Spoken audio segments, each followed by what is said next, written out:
Let's go over pause and dynamic front squats. These are the same movement mechanically, except on a pause front squat, you're going to pause for 3 counts or 5 counts, however long you want to stop.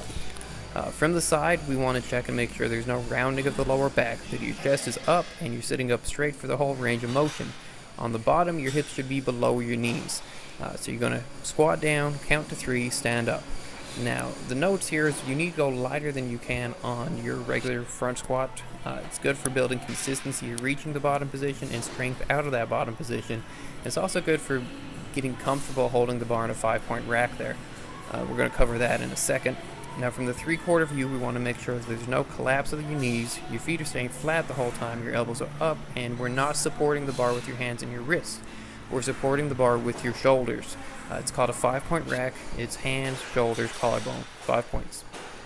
The dynamic squats are the same as the front squats. We're the same checks and everything, except for practicing coming up out of the bottom quickly. So we hit the bottom, stand up quickly. Gets a little bit of stretch reflex going in that muscle, so you can use a little more weight.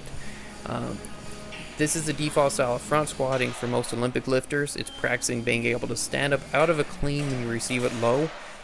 That change of direction under load, it's a skill, and you really have to practice it to be able to do it under a lot of load. So take your time with it, don't rush yourself. 3/4 views, the same checks, and we're going to cover that 5-point rack again. So on that 5-point rack, we're trying to keep your elbows up for the whole range of motion, don't let your chest fall forward, and we're holding the bar with your shoulders. Here is a good view of the 5-point rack. You notice the humerus has to rotate to the outside. And like the video, subscribe, and hope to see y'all again.